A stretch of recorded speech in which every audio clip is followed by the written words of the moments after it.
Madam President. Without the resilience of the British people in our darkest hour, we would probably not be sitting here.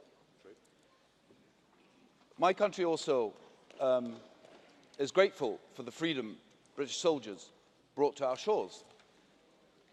There is an unbreakable link between the United Kingdom and Europe. And whether the United Kingdom is in the European Union or not, it will be part of Europe in a way that will define our common destiny.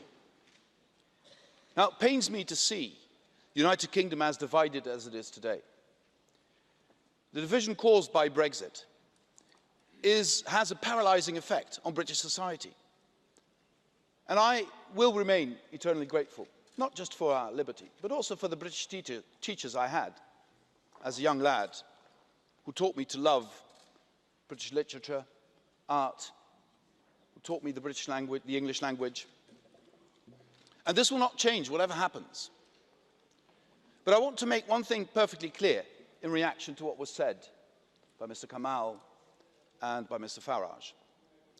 I have not encountered in the Commission with Michel Barnier, nor in any of the 27 capitals, a punitive attitude in this process. Nobody wants to punish the United Kingdom for leaving the European Union. In the negotiations we've seen, there was an attitude in all capitals and in the European Commission wanting to do as little harm as possible in this process. But let's not create the illusion that this could be a process without harm. Brexit will do harm to the United Kingdom, to the European Union. It is our collective responsibility to limit that harm as much as possible. Now, what will happen in the next weeks, months, and perhaps years is up for the British people to decide. That is, in the first place, the House of Commons, where this discussion will be held. And, we will have to play with a hand that will be dealt by Britain in this, whatever our thoughts are. I've never made a secret of the fact that, of course, I would prefer the United Kingdom to stay in the European Union, but that's not up to us. That's up to the British people to decide, to the British politicians to decide. But I also want to make one thing very clear about what Mr. Kamall said about the internal market, about other elements of the European Union. You can't honestly say, I'm going to leave the European Union, but I'm going to take with me everything I like, regardless of what that does to the European Union. I think we are under an obligation as European politicians, as member states, as institutions, to safeguard the essential elements of what it means to be part of the European Union, which includes the integrity of the four freedoms, which includes the integrity of the internal market. And that is non-negotiable. What also astonishes me is that Mr. Farage's pipe dream of independence would lead him to disregard completely the fundamental importance of the Good Friday Agreement for peace in Europe. It is absolutely clear to the European Commission that we have a collective responsibility as Europeans to make sure that peace remains on the island of Ireland.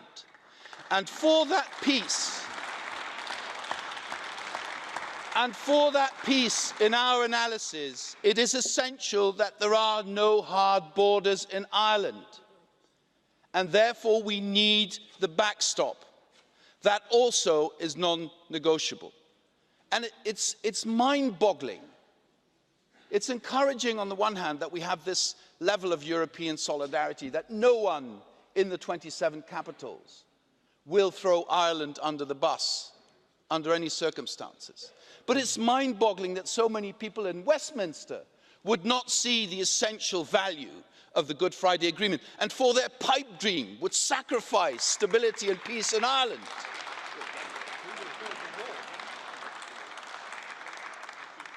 And I'm not even talking about the jobs lost, investment opportunities lost, and all of that.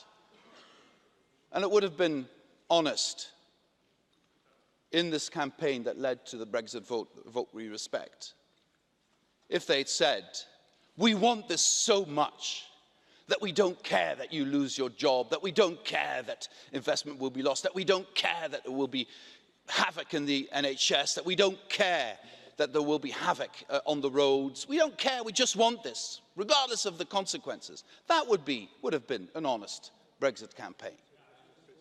Anyway, we will wait for the decisions in Westminster and the UK. We will continue in an honest way with our project to do as little harm as possible, regardless of the cards that we will be dealt.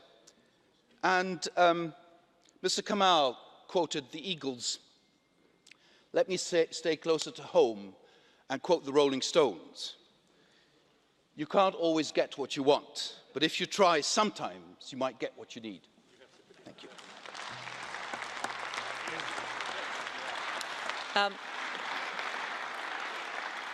Thank you. One would like to hear people sing in the chamber, perhaps. It might lighten the mood. Thank you, Vice President. And finally, I give the floor now to Council. Madam Chiot. Thank you, Madam Chair.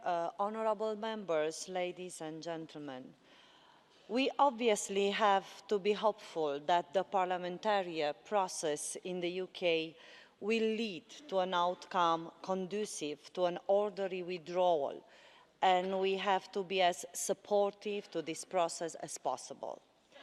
Should this positive scenario indeed materialise, then we have to realise that the agreement reached on 25 November was just the first step in a long process. We will have to keep the implementation of the withdrawal agreement under close watch so that it delivers in the interest of citizens and businesses, and the negotiations of the future relationship are unlikely to be easy.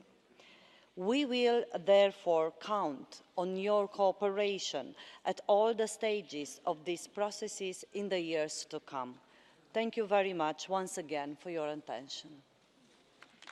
Thank you, Madam, and colleagues. The debate is closed. Thank you.